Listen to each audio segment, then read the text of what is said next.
Good morning dear students and audience. Government law college Churu के इस YouTube channel पर मैं असिस्टेंट प्रोफेसर महावीर प्रसाद एक बार आप लोगों का फिर स्वागत करता हूं। आज की इस क्लास में हम जिस टॉपिक को डिस्कस करेंगे वह है इंटरप्रिटेशन ऑफ स्टैट्यूट्स का परिचय। Interpretation of statutes final year में चलने वाला एक बहुत ही महत्वपूर्ण विषय है जो एक तरह से विधि की आधारभूत आवश्यकताओं में से एक है।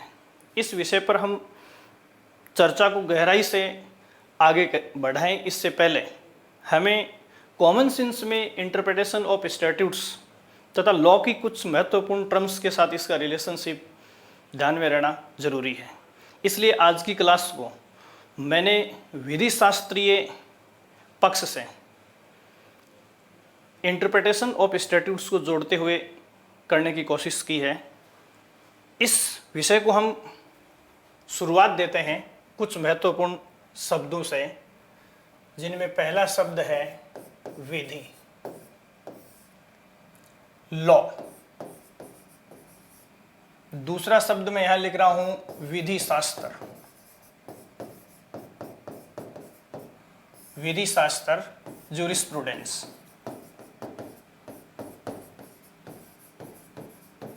ज्यूरिस्प्रूडेंस।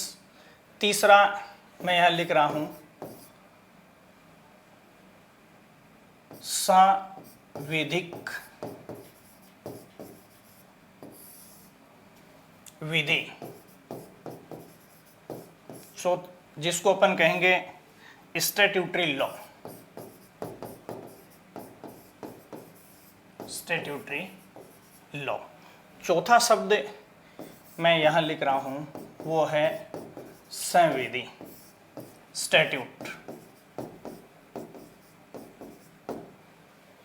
देखो ये चार शब्द जो है वो इस सब्जेक्ट के परिचय के संबंध में बहुत ही महत्वपूर्ण है। जैसा कि आप लोगों ने विधि द्वितीय वर्ष में ज्यूरिस्प्रूडेंस के संबंध में डिटेल से अध्ययन किया है। विधि शास्त्र एक ऐसा विषय है जो विधि का वैज्ञानिक रीति से अध्ययन करता है, या scientific method of study related to law called jurisprudence. या हम ये कह सकते हैं कि विधि शास्त्र विधि का विज्ञान है, साइंस ऑफ लॉ। देखो कोई भी विषय जब हम अध्ययन करना शुरू करते हैं तो सबसे पहले हम उसको अस्त व्यस्त तरीके से अध्ययन करते हैं और उसमें हमारे पास सिस्टमेटिसिटी या क्रमबद्धता नहीं पाई जाती है। और इस अस्त व्यस्त तरीके से जब हम किसी सब्जेक्ट को अध्ययन करना शुरू करते हैं तो उसे लॉगस कहते हैं। और जब हम किसी विषय को ठीक से क्रमबद्ध तरीके से या सिस्टमेटिक तरीके से अध्ययन करना शुरू कर देते हैं तो वो विषय लॉगस से लॉजी में कन्वर्ट हो जाता है। और जैसे ही हम अध्ययन की किसी सामग्री को लॉगस से लॉजी में कन्वर्ट कर लेते हैं या लॉगस से लॉजी तक पहुंच जाते हैं, इट मीन्स वो अध्ययन विषय एक शास्त्रीय विषय बन जाता है, एक वैज्ञानिक विषय बन जाता है। उसमें सिस्टमेटिक पाई जाती है। उसमें जिस चीज़ का हम अध्ययन करते हैं वो उस विषय के संबंध में कार्य और कारणों की बखूबी व्याख्या कर सकता है। और साइंस की दो ही बड़ी पहचान होती है, सिस्टमेटिक अध्ययन और कार्य और कारणों की प्रासंगिक व्याख्या। और ये दोनों चीज़ें जब किसी विषय में आ जाती हैं तो वो साइंस बन जाता है। और साइंस ऑफ लॉ जैसा कि हम विधि शास्त्र को कहते हैं, तो विधि शास्त्र भी कुछ ऐसी ही चीज़ों पर फोकस करती है। ज्यूरिस्प्रूडेंस में हम इस चीज़ को पढ़ते हैं कि विधि सामाजिक व्यवस्था को संचालित करने वाले मानक नियमों का संग्रह है, या यूँ कह सकते हैं कि विधि में कुछ ऐसी व्यवस्थाएं पाई जाती हैं जो समाज को संचालित करने वाले स्टैंडर्ड नॉर्म्स का कलेक्शन होती है। इसका मतलब यह है कि विधि के अनेक स्रोत होते हैं और उन्हीं अनेक स्रोतों में से हम रूढ़ि, प्रथा, कॉन्स्टिट्यूशन, विधानमंडलों द्वारा अधिनियमित विधान, न्यायपालिका द्वारा लेट डाउन किए गए न्यायिक विधान और इसके अलावा प्रशासकों द्वारा प्रतिपादित की गई प्रशासनिक विधि। कहने का तात्पर्य यह है कि विधि अपने स्रोतों के आधार पर अनेक श्रेणियों में क्लासिफाई की जाती है, लेकिन उनको हम कलेक्टिवली या सामूहिक रूप से जूरिस्प्रूडेंस या विधि शास्त्र में अध्ययन करते हैं। इट मीन्स विधि शब्द की अनेक शाखाएं हैं, या जिन सामाजिक मानकों से हम समाज का संचालन करते हैं उन सामाजिक मानकों का निर्माण का स्रोत हमारे पास अलग अलग है, और जितने प्रकार के स्रोत हमारे पास हैं विधि के उतने ही प्रकार हैं। और स्रोतों के साथ साथ हमने अपनी एक्टिविटीज से, हमने अपने लॉजिक से, हमने अपनी क्रिएटिविटी से भी बहुत सारे टाइप्स के लॉज को प्रतिपादित करने का कार्य किया है। तो यहाँ इस सब्जेक्ट की शुरुआत करें इससे पहले हम इस विधि शब्द का संबंध देखेंगे संविधि से। तो विधि शास्त्रियों का मानना है कि संविधि या स्टैट्यूट में कानून का वो हिस्सा आता है जो विधानमंडलों द्वारा अधिनियमित किया जाता है, या यूं कह सकते हैं कि सरकार के 3 अंग हैं, उनमें से कानून निर्माण की मुख्य जिम्मेदारी विधायिका को दी गई है, लेजिस्लेटिव बॉडी को दी गई है। और लेजिस्लेटिव बॉडी जिन लॉज को इनेक्टमेंट देती है उन लॉज को हम सामान्यतया संविधि या स्टैट्यूट कहते हैं।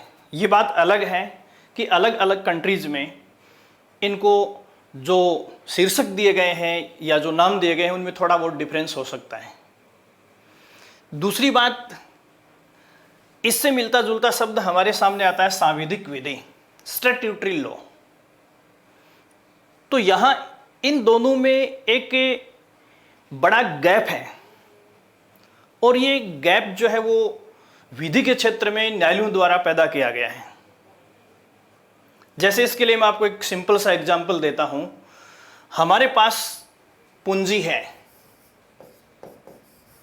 हमारे पास रकम है, और उसको हमने किसी को इंटरेस्ट पर दिया, और उससे के इंटरेस्ट से आने वाली जो राशि है वो भी हमारी रकम का हिस्सा बन जाती है। वो हमारी सर्विस की भरपाई है, इंटरेस्ट। ठीक ऐसे ही विधानमंडलों द्वारा जिन कानूनों को अधिनियमित किया जाता है उन कानूनों को विधि द्वारा स्थापित मानकों, नियमों के तहत जब न्यायपालिका द्वारा व्याख्या दी जाती है, उनमें किसी प्रकार का संशोधन किया जाता है, उनमें किसी प्रकार का परिवर्तन किया जाता है, या उनमें किसी प्रकार का रिडक्शन या कटौती की जाती है। इन सब एक्टिविटीज से उस स्टैट्यूट में बदलाव आ जाता है। तो ये सारी बातें यदि हम स्टैट्यूट के साथ जोड़ दें तो क्या बन जाता है? सांविधिक विधि, स्टैट्यूटरी लॉ। कहने का मतलब ये है कि न्यायपालिका द्वारा, लेजिस्लेटिव बॉडी द्वारा प्रतिपादित किए गए अधिनियमों के साथ जो बदलाव किए जाते हैं उन बदलावों को यदि संविधि के साथ शामिल कर लिया जाए तो ये सांविधिक विधि या स्टैट्यूटरी लॉ कहलाता है। अब विधि शास्त्रियों ने मुख्यतया स्टैट्यूट में केवल उन्हीं कानूनों को स्वीकार किया है जो कानून लेजिस्लेटिव बॉडी द्वारा, विधायिका द्वारा, संसद द्वारा, राज्य विधानमंडलों द्वारा पारित की जाती है। लेकिन कालांतर में या रिसेंटली न्यायालयों और आधुनिक विधि शास्त्रियों द्वारा इसकी कुछ लिबरल व्याख्या की जा रही है, और वो लिबरल व्याख्या यह है कि संविधियों को संविधियों के रूप में न पढ़ के हमें सांविधिक विधियों के रूप में पढ़ना चाहिए, क्योंकि संविधियों का संशोधित रूप जो है वो सांविधिक विधि है। कहने का मतलब ये कि उसमें वो बातें तो हैं ही जो विधायिका ने लेट डाउन की थी, इसके अलावा सांविधिक विधि में वो बातें भी हैं जो विधायिका द्वारा प्रतिपादित अधिनियम में न्यायालय द्वारा संशोधित की जाती हैं। इसलिए अभी जिस सब्जेक्ट की हम चर्चा करेंगे उसमें सबसे महत्वपूर्ण बात यह है कि न्यायालय जिन स्टैट्यूट्स को अमेंड करता है, जिनकी व्याख्या करता है, जिनका इंटरप्रिटेशन करता है, जिनका विश्लेषण करता है, ये न्यायालय के लिए बड़ी सावधानी से किया जाने वाला कार्य है। क्योंकि किसी भी स्टैट्यूट का इंटरप्रिटेशन करना इतना महत्वपूर्ण कार्य है कि वो समाज के एक बहुत बड़े तबके को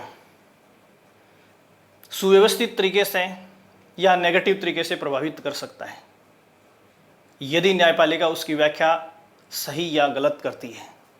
इसलिए इस विषय में अपन इंटरप्रिटेशन ऑफ स्टैट्यूट्स टाइटल में स्टैट्यूटरी लॉज को पढ़ेंगे। स्टैट्यूटरी लॉज का मतलब इसमें वो बातें भी अध्ययन करेंगे जो लेजिस्लेटिव बॉडी द्वारा लेट डाउन की गई है और उनमें कालांतर में विभिन्न वादों में न्यायालयों द्वारा क्या चेंज किए गए हैं वो भी इसमें हम डिस्कस करेंगे।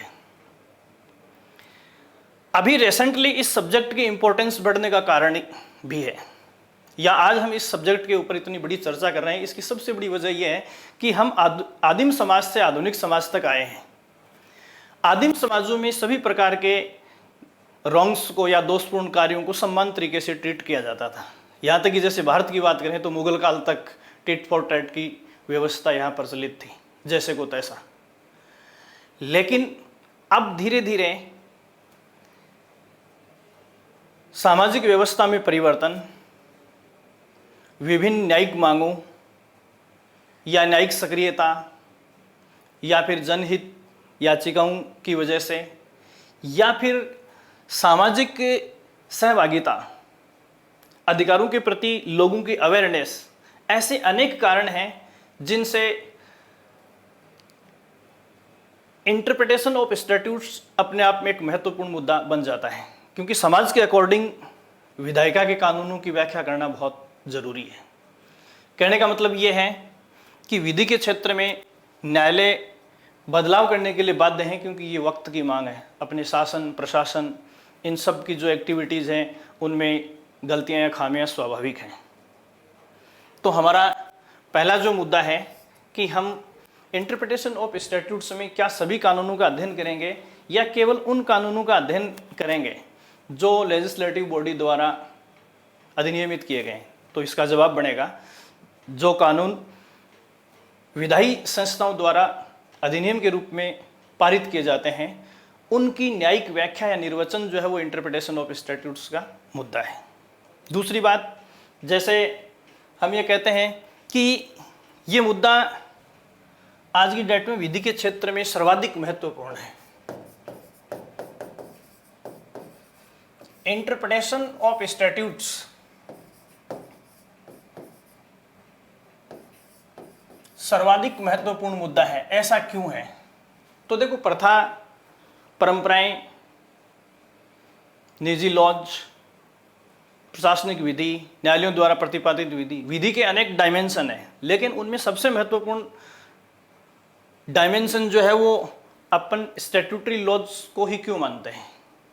तो इसकी सबसे बड़ी वजह है कि आज जिस हम प्रशासी और लोक कल्याणकारी राज्य में जी रहे हैं उसमें समाज को रेगुलेट करने के लिए सबसे ज़्यादा योगदान जो है वो स्टैट्यूट्स का ही है या विधानमंडलों द्वारा पारित कानूनों का ही है।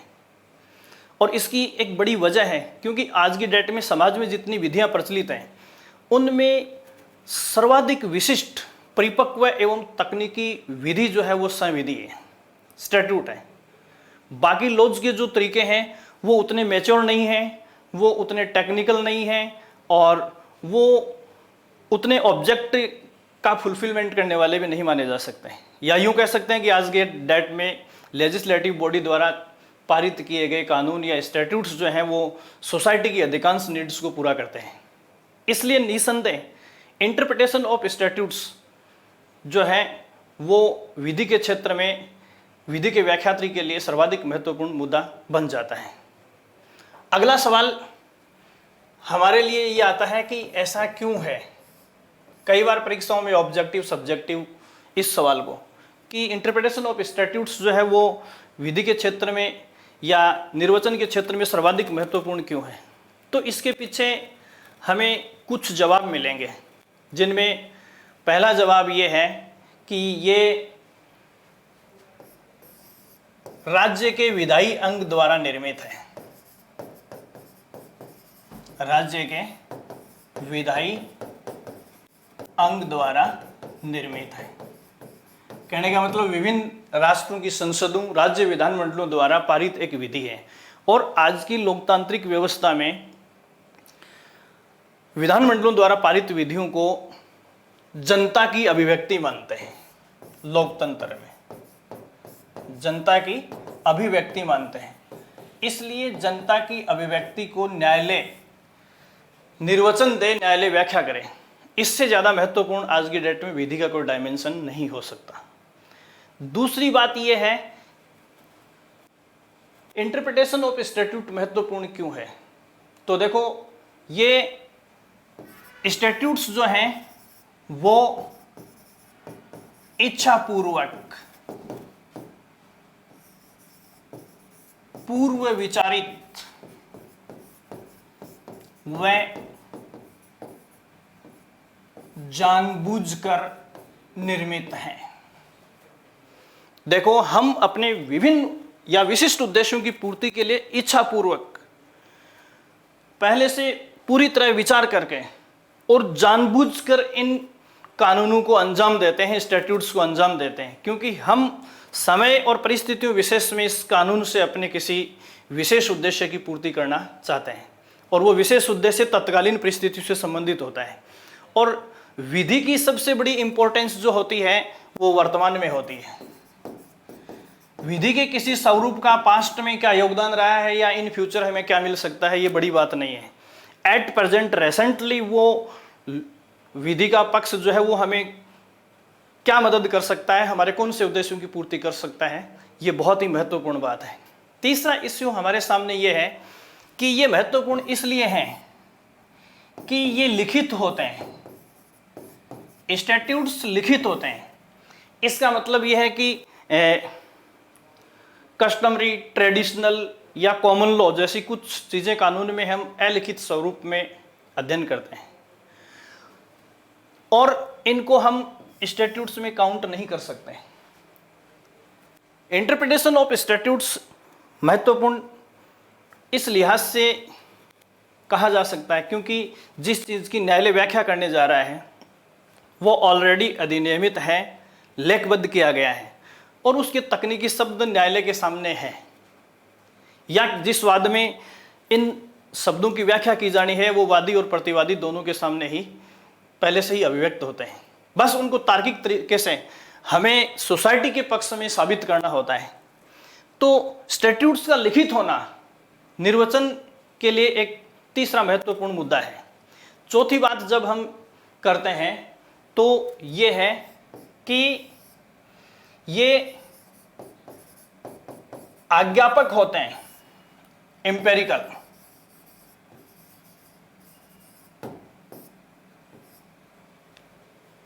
इनमें बाध्यता का अभाव होता है। कहने का मतलब राज्य के विधायी बॉडी द्वारा या लेजिस्लेटिव बॉडी द्वारा जिन कानूनों को एनेक्टमेंट किया जाता है उनको बाय फोर्स लागू करने की व्यवस्था स्टेट में होती है।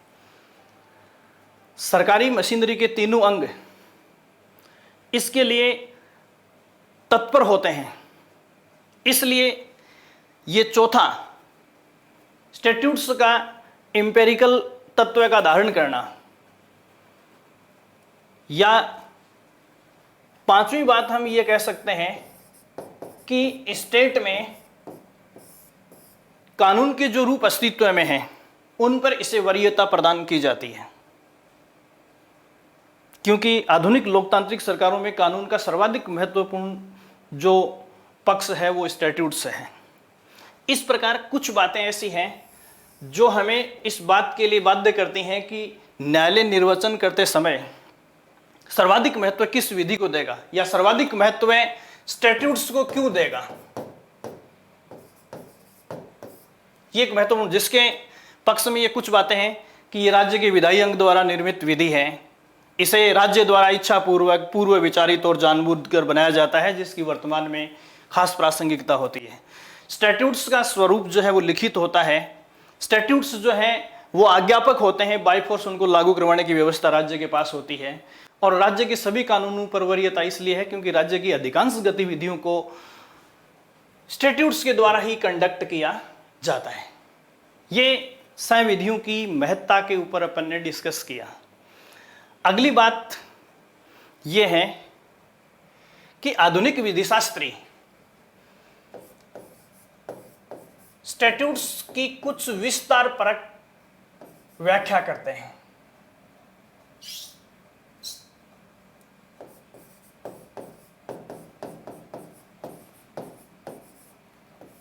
विस्तार परक अर्थ प्रदान करते हैं। इस हेडिंग्स को गौर से देखेंगे। जैसे अभी इंट्रोडक्शन में मैंने आपको बताया था कि एक है स्टैट्यूटरी लॉ, स्टैट्यूटरी लॉ, दूसरा मैंने आपको बताया था स्टैट्यूट्स या स्टैट्यूट। क्या संबंध है इन दोनों में? तो देखो, स्टैट्यूटरी लॉ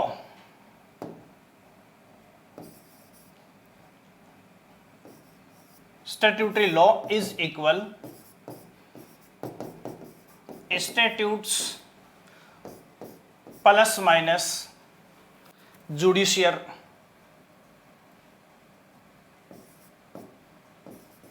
जुडिशियरी प्रोडक्ट्स। अगर इस फॉर्मूले में हम देखें, स्टैट्यूटरी लॉज में हम विधानमंडलों द्वारा पारित किए गए अधिनियमों की स्टडी करते हैं, उनका अध्ययन करते हैं। लेकिन पूर्व में या पास्ट में पारित किए गए किसी अधिनियम का अध्ययन हम करते समय ये बात ध्यान रखेंगे कि न्यायपालिका ने उसका निर्वचन करके उनमें से कौन सी बातों को रिप्लेस कर दिया है, कौन सी बातों को अमेंड कर दिया है और कौन सी बातों को उसमें ऐड कर दिया है। ये सारी चीजें, कहने का मतलब स्टैट्यूट्स को स्टैट्यूट्स में से क्या निर्सित कर दिया गया है, क्या उसमें से निर्सित का मतलब ओमिट कर दिया गया है, क्या उसमें परिवर्तन या ऐड कर दिया गया है, कौन सी चीज़ें जिसको उसमें संशोधित कर दिया गया है या उसका अमेंडमेंट कर दिया गया है, ये सारी चीज़ें हम ध्यान में रखते हुए तो स्टैट्यूटरी लॉ और स्टैट्यूट्स के मध्य ये रिलेशनशिप पाई जाती है। आधुनिक विधि शास्त्रियों में विशेष तौर से अपन चर्चा करें तो एक नाम आता है अपने सामने, विल्बरफॉर्स। विल्बरफॉर्स इस विधि शास्त्री ने अपनी पुस्तक में ये लिखा है कि संविधियों का अर्थ उस अधिनियमित विधान से कहीं ज्यादा है जिसे विधायिका ने पारित किया है, क्योंकि विधायिका द्वारा पारित किए गए कानूनों में जो संशोधन करते हैं वो भी इनका भाग माना जाएगा। इस बात को अमेरिकन सुप्रीम कोर्ट ने गल्फ एंड कंपनी बनाम मसर, गल्फ एंड कंपनी बनाम मसर के वाद में विस्तार पूर्वक व्याख्या देते हुए ये कहा कि अमेरिकी न्यायालय कांग्रेस या विधायिका के एक अधिनियम का जो निर्वचन करता है वो विधायिका द्वारा पारित किए गए अधिनियम का अभिन्न भाग है। इस डिसीजन के बाद में विल्बरफॉर्स जैसे अनेक विद्वानों ने यह माना कि मूल रूप से विधायिका द्वारा पारित किए गए अधिनियमों तथा उसमें विधायिका द्वारा निर्वचन द्वारा किए गए संशोधनों, परिवर्तन या निरसनों को भी हम स्टैट्यूट्स में काउंट करेंगे। या यूं कह सकते हैं कि स्टैट्यूट्स में जिन नई चीज़ों को स्थापित करने की न्यायालय आवश्यकता महसूस करता है या जिन चीज़ों को एज ए अपेंडिक्स न्यायालय महसूस करता है, उनको हटाने के संबंध में जो आदेश न्यायालय द्वारा पारित किए जाते हैं या विधायिका द्वारा जो संशोधन किए जाते हैं वो स्टैट्यूट्स का पार्ट कहे जाएंगे। इस प्रकार आज की इस क्लास में हम यदि लास्ट में निष्कर्ष या कंक्लूजन को देखना चाहें तो हम ये कह सकते हैं कि संविधि विधि या स्टैट्यूटरी लॉ स्टैट्यूटरी लॉ क्या है? तो इसके संबंध में हम ये कहेंगे कि ये अंशतः संविधि है।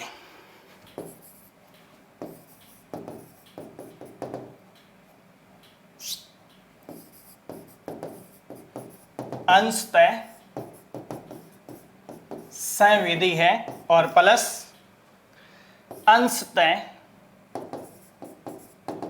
न्यायिक निर्वचन है। कहने का मतलब यह है कि स्टैट्यूटरी लॉ में दोनों बातें हैं कि मूल रूप से विधायिका ने जो कानून पारित किया गया वो, और प्लस उसमें न्यायपालिका ने निर्वचन के माध्यम से जो परिवर्तन किया वो, इन दोनों को मिलाकर हम क्या कहेंगे? Statutory laws. इस प्रकार आज की क्लास की समरी को हम बिल्कुल सिंगल सेंटेंस में यूं समझ सकते हैं कि स्टैट्यूट उन विधानों को कहा जाता है जो विधायिका द्वारा पारित किए जाते हैं, और स्टैट्यूटरी लॉ में स्टैट्यूट्स तथा उनमें न्यायपालिका द्वारा किए गए परिवर्तनों का अध्ययन किया जाता है। इस बात को ध्यान में रखते हुए हम इस सब्जेक्ट को आगे बढ़ाएंगे, इंटरप्रिटेशन ऑफ स्टैट्यूट्स। मीन्स हम स्टडी किसकी करेंगे? स्टैट्यूटरी लॉज की। या यूं कह सकते हैं कि जिन वादों का हम इंटरप्रिटेशन ऑफ स्टैट्यूट्स में डिस्कस करते हैं उनमें पहले मूल विधि और उसके बाद में उसमें न्यायालय द्वारा किए गए संशोधन, परिवर्तन या परिवर्धन का अपन अध्ययन करते हैं। थैंक्स।